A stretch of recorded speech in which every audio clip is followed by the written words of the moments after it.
My name is Elliot. I am 34 years old and spent my entire life being called the backup child. You know the kind, the insurance policy my parents kept around just in case something happened to their real investment, my sister. I sat silently as they toasted her $50 million inheritance, never knowing I heard every word they said behind closed doors. They laughed about me never amounting to anything, never finding anyone with real assets. But I waited patiently until that final page changed everything. Before I tell you how I turned the tables on my family, drop a comment letting me know where you are watching from, and subscribe if you have ever been underestimated by the people who should have valued you most. The earliest memory I have of understanding I was different from my sister Amanda came when I was about 6 years old. I had just won first place in my school science fair. My project on solar energy had impressed all the teachers, and I raced home clutching my blue ribbon, bursting with excitement to show my parents.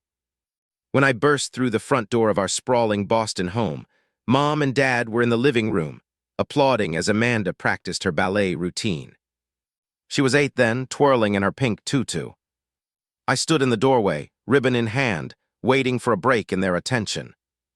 After 5 minutes of watching them shower Amanda with praise for a simple pirouette, I finally stepped forward. "Mom, Dad, look what I got today," I said, holding up my ribbon. Dad glanced over, his expression barely changing. "That is nice, sport. Put it on the fridge." Mom barely looked my way. "Elliot, we are watching Amanda right now. Can you not interrupt?" I slunk away to the kitchen and taped my ribbon to the refrigerator myself. It stayed there for 3 days before disappearing. A week later, I found it in the trash while taking out the garbage. Meanwhile, Amanda's participation trophies from dance recitals lined the mantelpiece in the living room, displayed for all visitors to see. That pattern continued throughout my childhood. When Amanda got a B+ on a math test, my parents took her out for ice cream to celebrate. When I brought home straight A's on my report card, I got a distracted "good job," while my father checked his investment banking emails on his phone. My 10th birthday party was the worst example. Mom had reluctantly agreed to let me invite 5 friends over for cake. The morning of my birthday, as I was helping Mom set up decorations, the phone rang. It was Amanda's dance instructor. There was a last-minute spot opened in a recital that afternoon, and Amanda had been selected to fill it. Within minutes, my birthday party was canceled. "We will reschedule, honey," Mom said, already gathering Amanda's dance bag. "This is a big opportunity for your sister." We never rescheduled. My friends got calls telling them not to come, and I spent my birthday alone in my room while my parents attended Amanda's recital. They brought home a slice of cake from a restaurant for me as an afterthought. My father, Richard, came from old money and had doubled the family fortune through shrewd investments as a banking executive. My mother, Diane, had been a beauty queen in her youth, who transitioned into being the perfect socialite wife. Their world revolved around appearances, connections, and legacy. From the day Amanda was born, she was groomed to continue that legacy. Private ballet lessons, exclusive music tutors, designer clothes even as a child, and constant attention to her development. Every milestone was photographed, celebrated, and added to the narrative of her future greatness. I came along 2 years later, but there was a marked difference in how I was raised. While never neglected in terms of basic needs, I was given the bare minimum of attention. I was taught to be quiet, to not make demands, to essentially not get in the way of the family focus on Amanda. The most devastating moment came when I was 12. I had come home early from school with a mild fever. As I approached my parents' bedroom to tell Mom I was home, I overheard them talking. "Thank goodness we had Elliot as a backup," Mom was saying. "Remember how scared we were when Amanda had that kidney infection as a baby. The doctors saying she might not make it." "That was the worst week of our lives," Dad agreed. Having a second child was the right call, even if we did not really need or want another one. Insurance policies are worth the investment. I froze in the hallway, the words slicing through me. "A backup. An insurance policy. Not a wanted child, just a contingency plan in case something happened to Amanda. I crept back downstairs and curled up on the couch, my fever forgotten amidst the burning realization that I had never truly been wanted for myself. I was just the backup kid. After that day, I changed my approach to family life. I stopped seeking their approval or attention. Instead, I poured myself into academics, finding validation in achievements they largely ignored.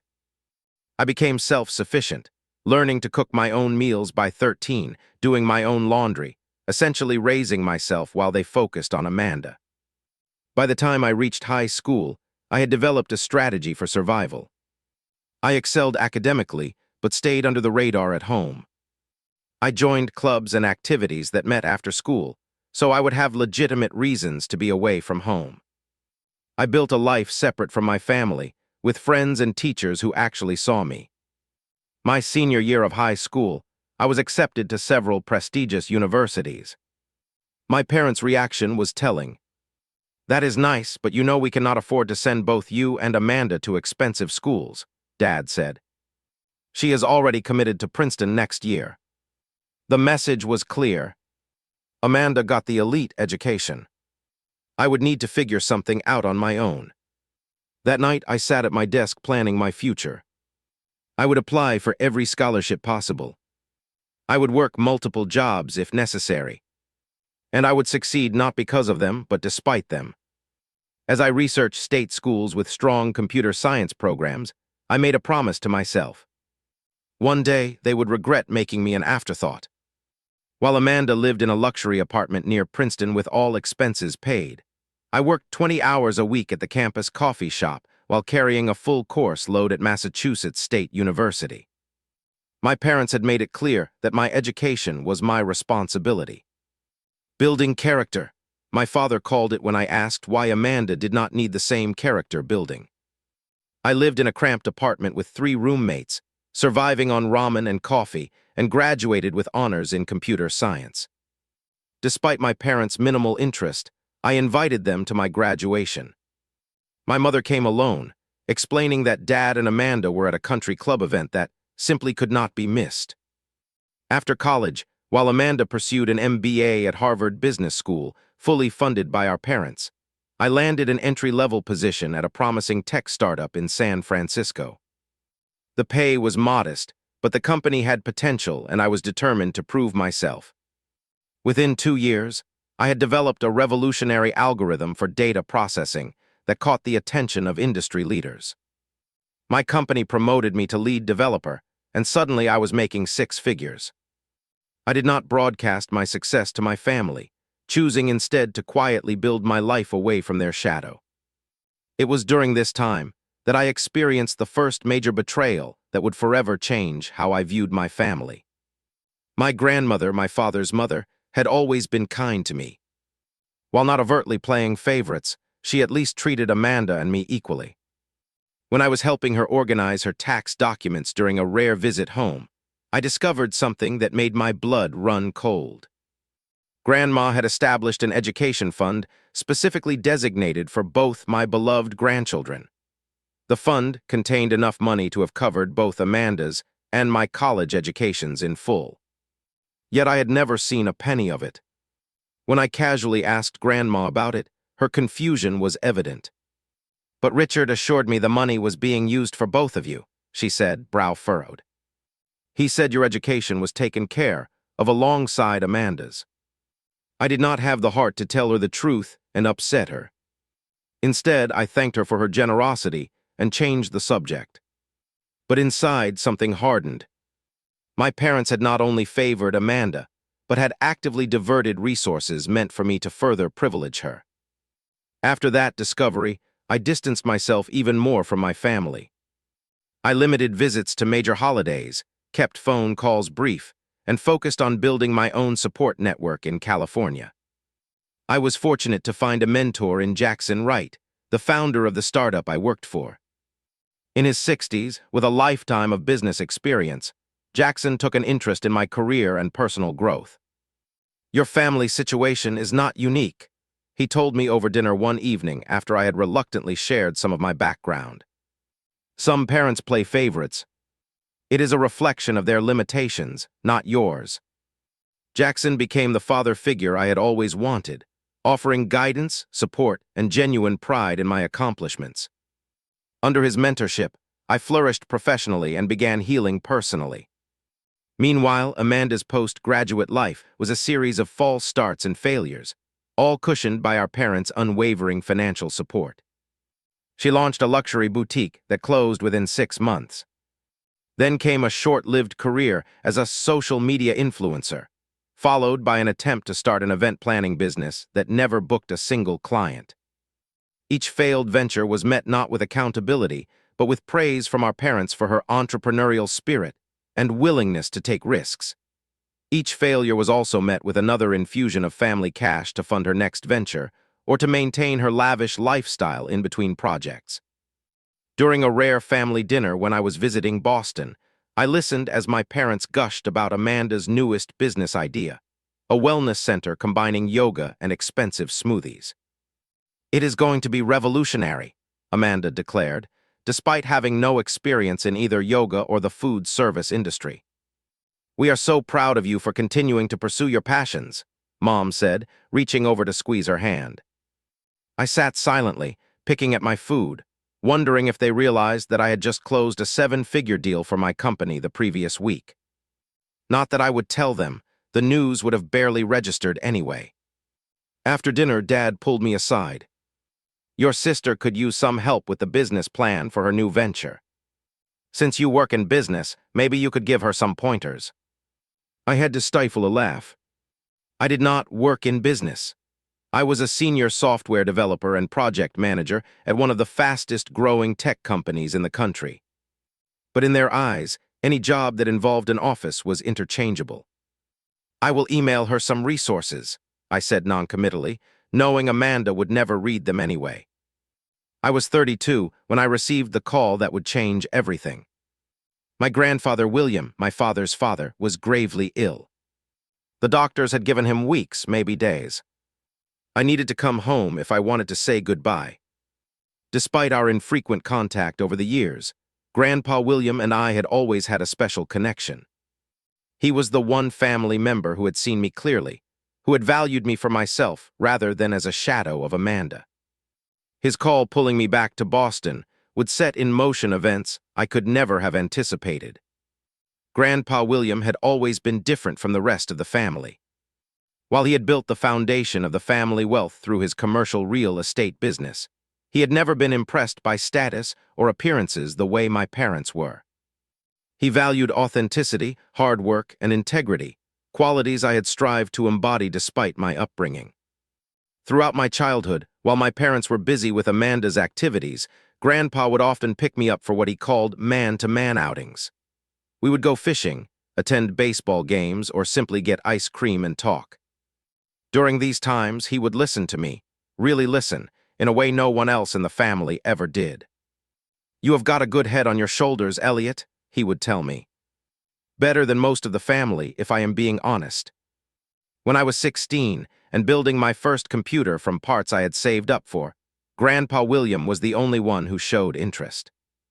He sat in my room for hours, asking questions, handing me tools, and genuinely engaging with my passion. "Computers are the future," he said. "You are ahead of the curve, son. Keep following this path." His encouragement had been a lifeline during my years of feeling invisible at home. What I did not know until much later was that Grandpa had been quietly following my career all along, keeping tabs on my progress through his own network of business associates.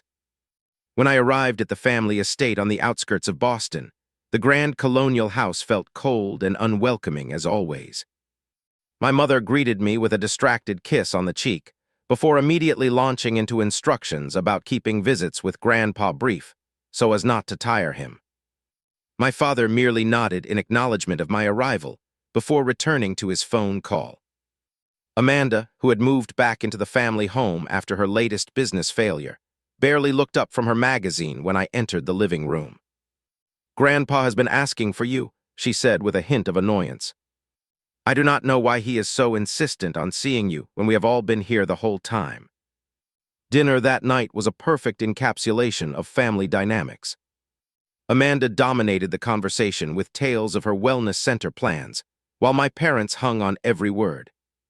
When I mentioned my recent promotion to Chief Technology Officer at my company, my father cut me off mid-sentence. "Amanda, tell Elliot about the celebrity who might invest in your yoga studio," he prompted, effectively erasing my news. After dinner, I went up to see Grandpa William. He was in the guest room that had been converted into a makeshift hospital room, with medical equipment surrounding his bed. Despite his frail appearance, his eyes lit up when I entered. "There is my boy," he said, his voice weaker than I remembered but his spirit unchanged. "Come sit with me. We have got important things to discuss." For 2 hours we talked. He asked detailed questions about my work, my life in California, my aspirations. Then, when he was sure we would not be interrupted, his tone turned serious. "Elliot, I owe you an apology," he said, reaching for my hand. "I have watched how Richard and Diane have treated you all these years. I should have stepped in more, said something." "It is not your fault, Grandpa," I assured him. "Perhaps not, but I could have done more." He coughed, and I helped him sip some water. "But I want you to know that I have always seen you. Your brilliance, your resilience, your kindness despite having every reason to be bitter." Tears threatened, but I blinked them away. "That means a lot to me. I am setting things right, Elliot. Not everything can be fixed with money, but some injustices can be balanced." He squeezed my hand with surprising strength. "In my study bottom drawer of the desk, there is a false bottom. The key is taped under the left desk drawer. Go there tonight when everyone is asleep. What you find will help you understand." I started to question him, but he shook his head. "Just promise me you will look." "I promise, Grandpa." "Good boy," he leaned back against his pillows. "Now tell me more about this algorithm you developed. Explain it so an old man can understand." That night, after everyone had gone to bed, I crept down to Grandpa's study. The room was lined with bookshelves and smelled of leather and pipe tobacco. I located the key exactly where he had said and opened the bottom drawer of his massive mahogany desk. The false bottom was cleverly designed, invisible unless you knew to look for it. Inside the hidden compartment, I found a stack of leather-bound journals and a thick manila envelope with my name written on it in Grandpa's distinctive handwriting. I took everything back to my childhood bedroom and spent the next several hours reading by the light of my old desk lamp. The journals contained a detailed account of the family's true financial history, much of which contradicted the narrative my father had always presented. Grandpa William had not merely been successful in commercial real estate. He had built a diverse business empire that extended far beyond what the family knew. Through shrewd investments and partnerships, he had amassed a fortune significantly larger than what my father currently controlled. Most shocking was the discovery that Grandpa had been quietly investing in tech companies for the past decade, guided by his belief in the industry's future, the same future he had encouraged me to pursue. One of his early investments had been in the very startup where I now served as CTO, though he had used a holding company to keep his involvement anonymous. The manila envelope contained a personal letter addressed to me, along with legal documents and a USB drive. "My dear Elliot," the letter began, "if you are reading this, our final conversation has happened, and you now know parts of the truth. I have watched you grow from a neglected child into a remarkable man, succeeding not because of your family's support, but despite its absence. While Richard and Diane have placed all their hopes and resources behind Amanda, I have placed mine behind you, though you did not know it until now. The enclosed documents detail my true estate and the provisions I have made. There will be surprises at the official reading, but I wanted you to be prepared. You deserve this foreknowledge after a lifetime of being kept in the dark. I ask only that you use what comes to you wisely and remember that revenge may satisfy for a moment, but true victory lies in living well and with purpose. Your loving grandfather, William." The USB drive contained digital copies of all the legal documents, along with photos, videos, and additional personal messages Grandpa had recorded for me over the years. I sat on my childhood bed, overwhelmed by the revelations. Grandpa William had seen everything, understood everything, and had been quietly working for years to right the wrongs done to me. The depth of his love and the extent of his planning left me speechless. 3 days later, Grandpa William passed peacefully in his sleep. I was holding his hand when he took his last breath, having barely left his side since our conversation. My parents and Amanda had visited briefly each day, more out of obligation than devotion. The funeral was a grand affair, befitting a man of Grandpa's stature in the community. Business associates, friends, and extended family filled the church. My father delivered a eulogy that painted Grandpa William as a simple, hardworking businessman who valued family above all. A description that, based on what I now knew, barely scratched the surface of who he truly was. At the reception afterward, I overheard my parents already discussing the inheritance with Amanda. "The summer house in Cape Cod will need renovations," my mother was saying. "But it will be perfect for your wellness retreats once we update it. And the investment portfolio should provide more than enough capital for your business," my father added. "Plus there is the art collection to consider." They spoke as if everything was already theirs to allocate, with no consideration that Grandpa might have had other plans. As people began to leave, Harold Winters, the family lawyer who had handled Grandpa William's affairs for decades, approached our small group.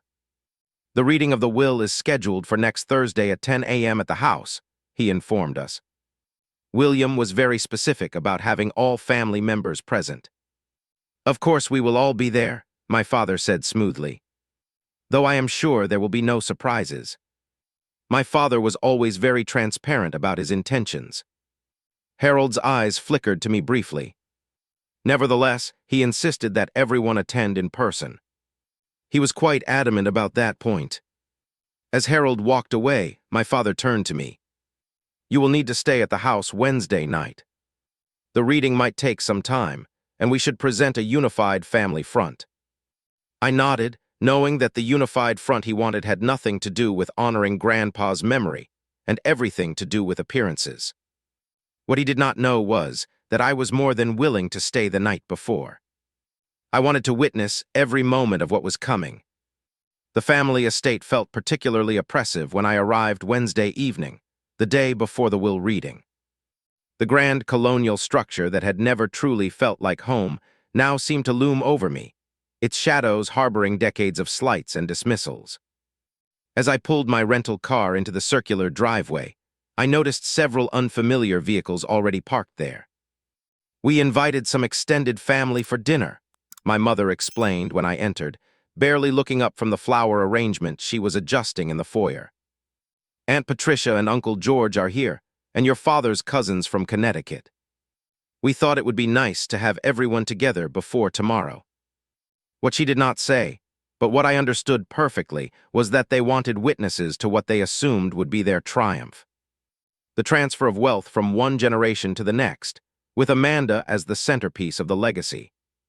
Dinner was an elaborate affair, served in the formal dining room that had always been reserved for special occasions. I sat halfway down the long mahogany table, positioned far enough from the head to make clear my peripheral status in the family hierarchy. My father sat at the head of the table, with my mother to his right and Amanda to his left, the trinity of importance established through seating arrangements as it had been throughout my childhood. Uncle George raised his glass midway through the second course. "I would like to propose a toast," he announced, his voice carrying the distinctive Boston Brahmin accent that characterized my father's side of the family. "To Richard and Diane, who have raised such an exceptional daughter in Amanda. William would be proud to see his granddaughter poised to carry on the family legacy with such grace and vision." Everyone raised their glasses, murmuring agreement. No one seemed to notice or care that the toast excluded me entirely, despite my also being William's grandchild. I sipped my water silently, remembering Grandpa's words about patience.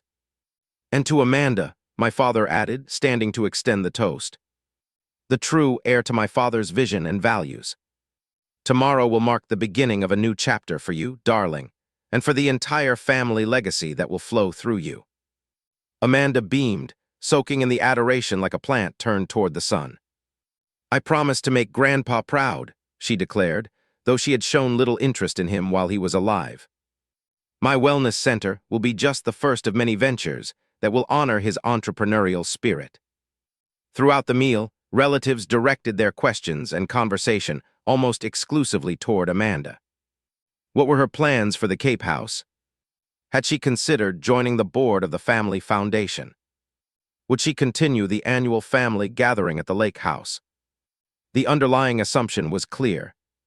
Everything would soon belong to her, with our parents as the stewards until she was ready to take full control. I was invisible, a ghost at the table, noteworthy only when someone needed the salt passed their way. After dessert, my father called for another round of drinks in the living room. "A special toast," he announced, producing a bottle of 30-year-old scotch that had been my grandfather's favorite. William saved this for momentous occasions. I think he would agree this qualifies. As the amber liquid was poured into crystal tumblers, I noticed the bottle was already half empty. They had been celebrating with Grandpa's prized scotch while he was still in his sickbed upstairs. "To the future of the family," my father intoned, raising his glass. "And to Amanda, who will guide that future with the wisdom and grace she has always shown." I accepted a glass but did not drink. No one noticed.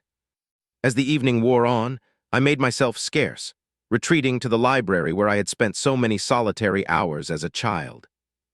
Around 11, as I was preparing to head up to my old bedroom, I heard voices coming from my father's study across the hall. The door was slightly ajar, and Amanda's distinctive laugh rang out, followed by my mother's conspiratorial tone. I should have continued upstairs, but something made me pause. Perhaps it was a lifetime of being discussed rather than included, or perhaps it was simply the knowledge that whatever they were saying was almost certainly about me in some capacity. I moved closer to the door, positioning myself in the shadows of the hallway. "I still do not understand why Elliot needed to be here for this," my mother was saying. "It is not as if he is getting anything significant." "Dad insisted everyone be present," my father replied, the ice clinking in his glass. "Just a formality. Harold could have just sent him whatever trinket Dad left him. Probably those awful books he used to read to him," Amanda said with a dismissive laugh. "Or that beat-up watch he always wore." "Well, at least Elliot has made something of himself," my mother said, though her tone suggested this was a surprising development rather than a point of pride. "That tech job seems stable enough." "Please," Amanda scoffed. "He works for some startup nobody has heard of. Meanwhile, I'm about to launch a wellness brand that will be in every major city within 5 years. With your grandfather's money," my father added proudly. "Which is exactly as it should be. The family resources going to the family member who will actually build upon them." There was a pause and the sound of more drinks being poured. "Did you see his clothes?" Amanda continued, her voice slightly slurred now. "Off the rack, I swear. And no wedding ring yet. Probably never going to marry anyone with real assets or connections. What would he bring to a relationship? A 1-bedroom apartment and stock options in a company that will probably fold next year." They all laughed, the sound cutting through me like shards of glass. But rather than pain, I felt a strange sense of calm. This was who they were. Who they had always been. And tomorrow, their world would change in ways they could not imagine. "Well, he was always the backup plan," my father said, his voice dropping slightly. "The spare in case something happened to Amanda. Thank God we never needed to rely on him for the family future." "Can you imagine?" my mother tittered. "Elliot carrying on the family name. Running the foundation. He would probably donate everything to computer camps for underprivileged children or some equally pedestrian cause. To the real future of the family," my father said, obviously raising another toast. To my father's true legacy, flowing through his worthy heir. I had heard enough. Silently, I moved away from the door and headed upstairs. In my childhood bedroom, I sat on the edge of the bed and took out my phone. I texted my friend Marcus, who had been supportive throughout this entire process. They are exactly who I always thought they were, I wrote. His response came quickly. Remember what your grandfather said. Patience.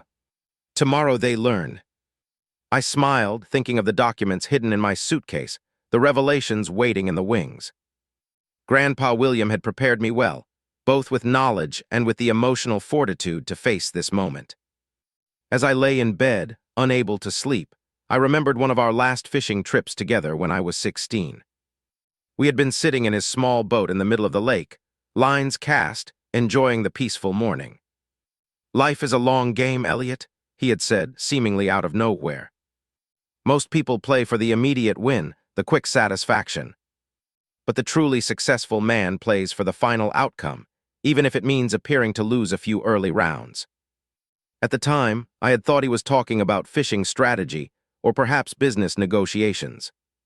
Now I understood he had been preparing me for much more. Around 6 a.m., I heard movement downstairs. When I went to investigate, I found Harold Winters, the family lawyer, in the kitchen making coffee.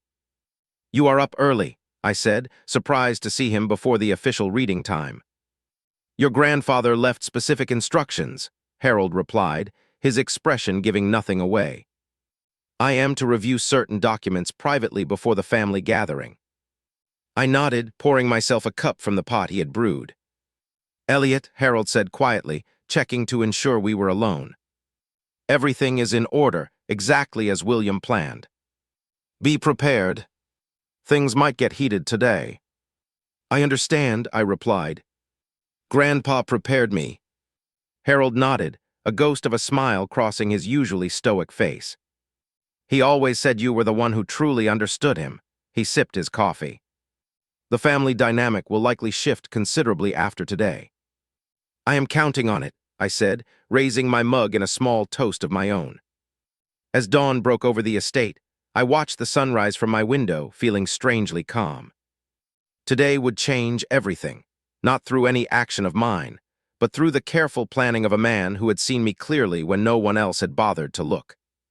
I thought of my parents' and sisters' mockery, their dismissal of my life and achievements, their casual cruelty toward the backup child. By this afternoon, they would understand just how wrong they had been about so many things. I showered and dressed carefully in a tailored suit I had purchased specifically for this occasion. It was not off the rack, as Amanda had sneered, but custom-made by one of San Francisco's top tailors. I added Grandpa William's watch, which he had given me on my 18th birthday, the first real heirloom I had ever received. As I adjusted my tie, I heard the house coming to life below. Cars arriving, voices in the foyer, the clinking of coffee cups. The stage was set, the players assembling. And I, the overlooked extra, the backup plan, was about to step into a role none of them had ever imagined for me. At precisely 10 o'clock, we gathered in Grandpa William's study. The room still carried his essence, from the leather-bound books lining the walls to the lingering scent of his favorite pipe tobacco. My father sat behind the massive desk, positioning himself symbolically in the seat of power. My mother and Amanda took the leather armchairs directly in front of the desk, while I and the extended family members were left to arrange ourselves on the sofa and additional chairs brought in for the occasion. Harold Winters stood at the side of the desk, briefcase open, organizing his documents with methodical precision. His expression remained professionally neutral, though I caught his eye briefly as he surveyed the room, ensuring all required parties were present. Thank you all for gathering as William requested, Harold began, his voice carrying the formal tone he reserved for official business. Before I begin the reading of the last will and testament of William Edward Montgomery, I would like to note that this document was updated and executed 3 months ago, with William of entirely sound mind, as attested by 2 physicians and witnessed appropriately. My father nodded impatiently. Yes, yes, Harold. We understand the legalities are in order. Please proceed. Harold adjusted his glasses. Very well. I shall begin. The first portion of the will was standard enough. Grandpa William left generous donations to his favorite charities: the Boston Children's Hospital, his university alumni fund, and the local veterans organization he had supported for decades. There were specific bequests to loyal staff members, including his housekeeper of 30 years, who received a life estate in a small cottage on the property and a substantial financial gift. Several family friends received personal items of sentimental value. A baseball signed by Ted Williams went to his fishing buddy, his collection of first edition Hemingway novels to his college roommate. Distant relatives were acknowledged with minor heirlooms or modest financial gifts. Throughout this portion, my father drummed his fingers on the desk, while Amanda fidgeted in her seat, both clearly impatient to get to the significant bequests they assumed were coming their way. Now to the disposition of the primary estate, Harold continued, and the room grew noticeably quieter. To my beloved granddaughter, Amanda Diane Montgomery, I leave a trust fund in the amount of $50 million. Amanda gasped in delight, and my mother reached over to squeeze her hand. My father sat back in his chair, a satisfied smile spreading across his face. The trust will be dispersed in annual payments over her lifetime, with provisions for health, education, and the establishment of businesses approved by the designated trustee, Harold continued. The smile on Amanda's face faltered slightly at the mention of a trustee controlling the disbursements, but she quickly recovered, already mentally spending her millions. To my son, Richard Montgomery, and his wife, Diane, I leave the summer home in Cape Cod, along with its contents and an endowment for its maintenance. My father nodded, as if this was exactly what he had expected. Additionally, I leave them my collection of European art, with the stipulation that key pieces remain with the family for at least one generation. As Harold continued with a list of smaller properties and investments being left to my parents, I observed their expressions. There was satisfaction, yes, but also a growing confusion. The bequests, while generous, were not as extensive as they had clearly anticipated. To my grandson, Elliot James Montgomery, Harold said, and all eyes in the room turned to me. I leave my personal library of books, my collection of maps and nautical instruments, and my wristwatch, which he already wears with my blessing. I touched the watch on my wrist, feeling its weight, so much more valuable to me than any of them could understand. Additionally, Harold continued, I leave Elliot my fishing cabin in Maine and a sum of $100,000. I could feel the silent relief emanating from my parents and sister. Their worst fear that I might receive some significant portion of the estate had been allayed. The items I was receiving were sentimental rather than valuable, the financial bequest modest by family standards. My father actually had the audacity to give me a sympathetic smile, as if to say, "At least you got something." Harold cleared his throat and pulled out a sealed envelope from his briefcase. William instructed that this final portion of his will be read verbatim, in his own words, with all family members present. The atmosphere in the room shifted subtly. This was unexpected, a deviation from the standard format. This addendum was added to the will 1 month before William's passing, Harold explained, breaking the seal on the envelope. He was explicit that every word be read exactly as written. Harold began to read. If you are hearing these words, then I have passed from this world, and you are gathered to distribute what remains of my life's work. Before that process is completed, there are truths that must be spoken and injustices that must be addressed. Throughout my life, I have observed the dynamics of our family with increasing concern. I have watched as my grandson Elliot has been consistently treated as secondary, as the backup plan, the insurance policy against misfortune befalling Amanda. I have witnessed his achievements dismissed, his character undervalued, and his place in the family marginalized. Despite this treatment, Elliot has demonstrated integrity, resilience, and intelligence that would make any grandfather proud. He has built a successful career through his own merit, without the advantages so liberally provided to his sister. He has shown himself to be exactly the kind of man I would want to carry forward my true legacy. My mother shifted uncomfortably in her seat. My father's expression had darkened, while Amanda stared at Harold in disbelief. Harold continued reading. Therefore, beyond the bequests already stated, I hereby establish the following. The Montgomery Heritage Holdings, a company created under my direction 5 years ago and unknown to the family until this moment, is bequeathed in its entirety to my grandson, Elliot James Montgomery. This holding company, valued at approximately $8.5 million, contains controlling interest in Montgomery Investments, the primary family business from which Richard has drawn his income and authority. It also holds majority shares in 3 technology companies selected based on Elliot's expertise in the field, which have been managed privately through my directions. Furthermore, I designate Elliot James Montgomery as the sole trustee of Amanda Montgomery's $50 million trust, with complete discretionary power over disbursements and investment strategies. The room erupted in shocked exclamations. My father half rose from his chair, face flushed with anger and disbelief. "This is preposterous," he shouted. "There must be some mistake. Montgomery Heritage Holdings. I have never heard of such a company. It was established quietly through William's personal attorneys in Switzerland," Harold explained calmly. "Separate from the family business interests you were aware of. All documentation is in order." "But this gives Elliot control of everything," my mother exclaimed, her voice rising to a pitch I had rarely heard. "The family business, Amanda's trust. This cannot be what father wanted." Amanda stared at me, her expression morphing from shock to outrage. "This is not fair. I am the one who stayed close to the family, who carried on the Montgomery name and traditions." Throughout their outbursts, I remained silent, watching the scene unfold exactly as Grandpa William had predicted it would. The entitled response, the immediate challenge to his wishes, the disbelief that the backup child could possibly be entrusted with the family legacy. "There is more," Harold said firmly, raising his voice over the commotion. He continued reading. "My decision is not made lightly, nor out of any desire to punish.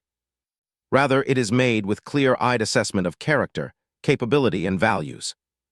Elliot has demonstrated the judgment, integrity, and vision to shepherd these resources responsibly, not for personal aggrandizement, but for genuine growth and positive impact. To my son and daughter-in-law, you have privileged one child at the expense of another throughout their lives. This imbalance ends today. To Amanda, you have benefited from unearned advantage while dismissing your brother's genuine achievements. The $50 million in your trust is substantial by any measure, but its management will now require you to develop a relationship of mutual respect with the brother you have long dismissed. This is my final gift to all of you. The opportunity to rebuild your family on a foundation of genuine respect, rather than arbitrary preference. What you choose to do with this opportunity is, of course, entirely up to you." As Harold folded the letter, the room fell into stunned silence. My father slumped back in his chair, the color drained from his face. My mother appeared on the verge of tears, while Amanda stared at me with a mixture of disbelief and dawning horror as she realized her financial future now rested in my hands. The extended family members shifted awkwardly, witnesses to a family earthquake none of them had anticipated. "This is contestable," my father finally said, his voice hollow. Father clearly was not in his right mind when he added this. "This absurd addendum." "I assure you, Richard, William was of entirely sound mind," Harold replied. "The addendum was witnessed by 2 independent physicians, a psychiatrist, and 4 attorneys, specifically to prevent such challenges. Additionally, should you contest the will, there is a clause that would reduce all other bequests to the statutory minimum. William anticipated your reaction quite precisely." My father turned to me, seeing me truly perhaps for the first time in decades. "You knew about this," he said, accusation heavy in his tone. "You manipulated him in his final days." I finally broke my silence, keeping my voice calm and measured. Grandpa William made his own decisions, based on his observations over many years. He told me some of what was coming, yes, but these arrangements were made long before his final illness. I stood up, straightening my jacket. As he said, this is an opportunity. What happens next is up to all of us. Amanda laughed bitterly. "So now we are supposed to come crawling to you, begging for our allowance. the backup child suddenly holding all the cards. I looked at her directly. Patience pays dividends. That is what Grandpa always told me. I have been patient for 34 years. The aftermath of Harold's reading was immediate and chaotic. My father demanded private meetings with the lawyer, desperately seeking loopholes or technicalities that might invalidate Grandpa William's decisions. My mother oscillated between tearful pleas and cold fury, unable to process the shift in family power dynamics. Amanda stormed out of the study, only to return minutes later with renewed outrage and accusations. Extended family members, sensing the dramatic reversal of fortune, began their own calculations. Aunt Patricia, who had always been particularly dismissive of me, suddenly discovered a desire to reminisce about how she had always seen something special in me.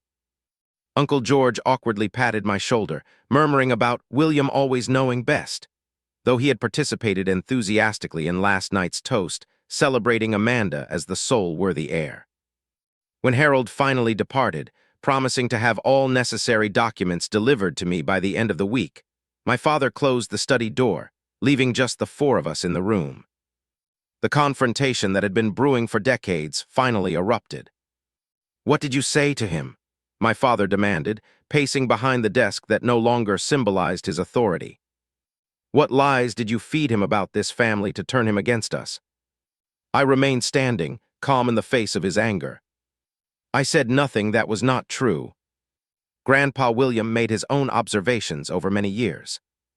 "This is ridiculous," Amanda interjected, her voice shrill. "You barely visited him. I was here in this house, spending time with him while you were off in California doing whatever it is you do." "And yet he saw everything clearly," I replied.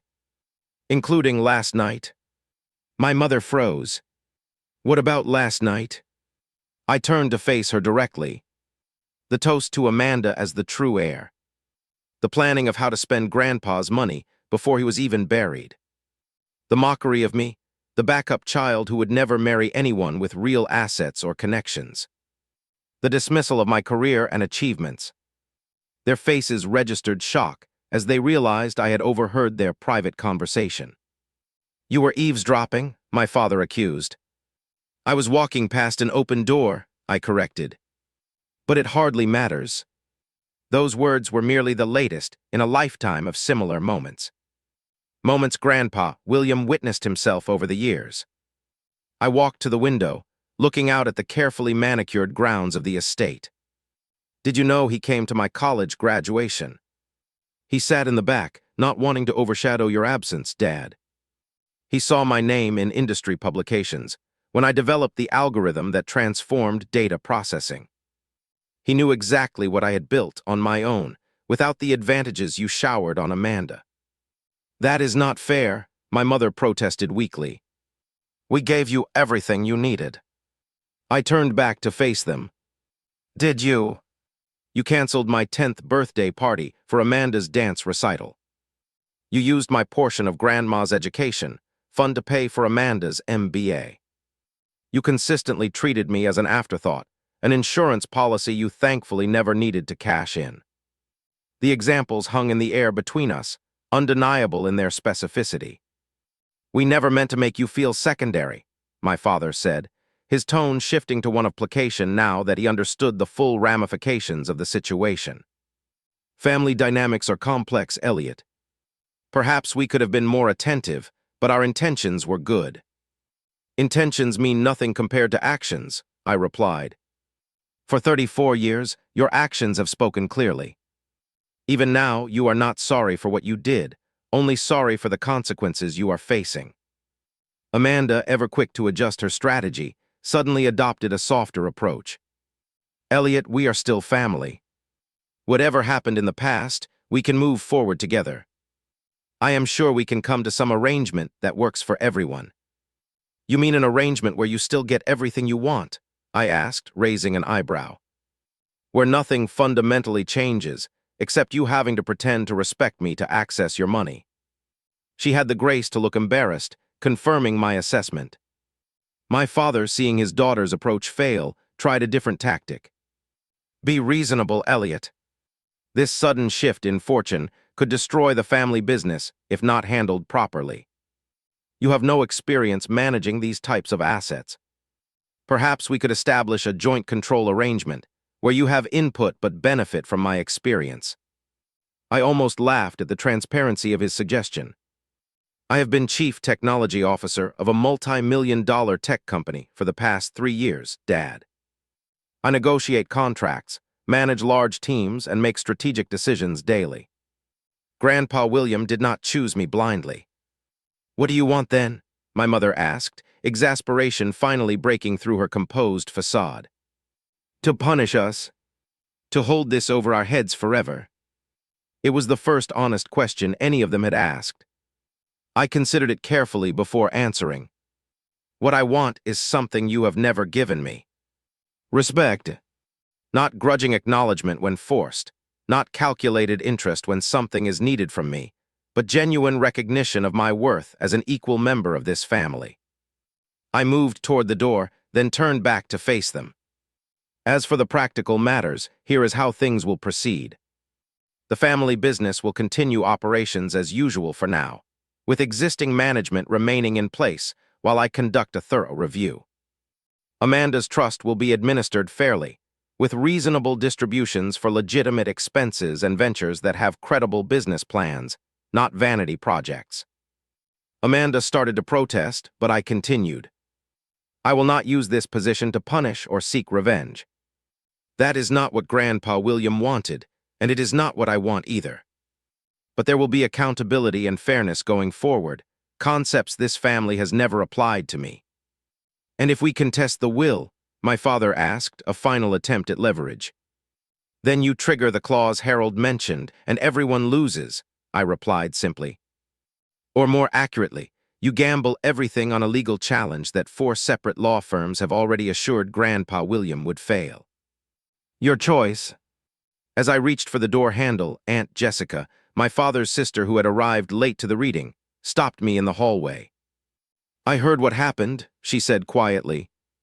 "For what it is worth, I always saw how they treated you. I should have said something long ago." "Why did not you?" I asked, genuinely curious. She sighed. "Family politics. Fear of being ostracized myself. Excuses, really. But William saw it all, and he did something about it. Good for him and good for you." Her honesty was refreshing amidst the calculated responses I had been receiving. "Thank you, Aunt Jessica." As I walked out to my rental car, I could hear my mother calling after me, my father on the phone presumably with his personal attorney, and Amanda demanding that someone do something. Their voices faded as I drove down the long driveway, away from the estate and the role I had been assigned since birth. They would call, of course. They would attempt negotiations, threaten legal action, perhaps even try sincere reconciliation. But for the first time in my life, I would be engaging with them from a position of equality, not as the afterthought, the backup plan, the insurance policy they had never needed to cash in. Grandpa William had given me more than financial assets. He had given me the power to redefine my place in the family on my own terms. As I merged onto the highway heading back to my hotel, I felt a weight lifting, a lifetime of second-class status finally shed like an outgrown skin. 6 months after the will reading that transformed my family dynamics, I stood at the window of my new office in Boston, watching the first snow of winter dust the city streets. I had ultimately decided to relocate from California, not because the family business demanded my physical presence, but because distance had served its purpose. To truly heal, I needed to face my past directly rather than avoid it. The transition had not been simple. After the initial shock wore off, my parents had indeed consulted with multiple attorneys, all of whom confirmed what Harold had stated. Grandpa William's arrangements were legally airtight. My father had gone through stages of anger, bargaining, and finally, reluctant acceptance of the new reality. My first act as controller of Montgomery Heritage Holdings had been to commission a complete audit of all family business interests. The results were illuminating, revealing both the strengths of my father's management and areas where complacency had led to missed opportunities. Rather than making sweeping changes immediately, I implemented gradual improvements, bringing in fresh talent while respecting institutional knowledge. For Amanda's trust, I established clear guidelines. Funding would be available for education, living expenses, healthcare, and business ventures that passed basic viability assessments. Her initial fury gave way to pragmatic adjustment. Her wellness center concept underwent substantial revision with the help of qualified consultants I connected her with, transforming from a vague luxury concept into a potentially sustainable business with a solid plan. Perhaps the most meaningful project I had undertaken was establishing the William Montgomery Foundation for Educational Innovation. Using a portion of the holdings Grandpa had left me, the foundation provided scholarships for promising students from disadvantaged backgrounds to pursue careers in technology, business, and entrepreneurship. The first cohort of 20 scholars had just begun their studies at universities across the country. My personal healing journey had been more complex than the business transitions. For the first few months, I found myself cycling through emotions I had suppressed for decades.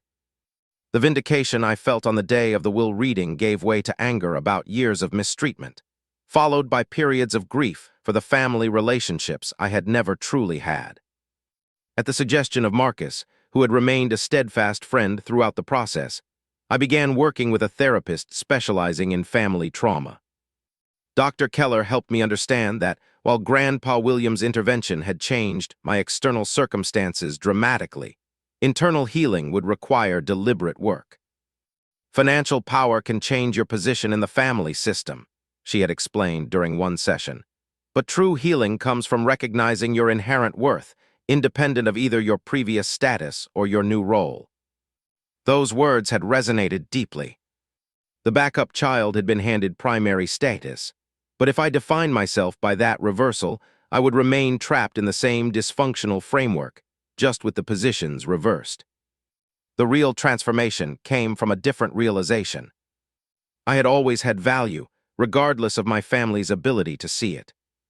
Grandpa William had recognized that value not because I had achieved professional success or because I could further the family legacy, but because of who I was as a person, the character I had developed despite, or perhaps because of, the challenges I had faced.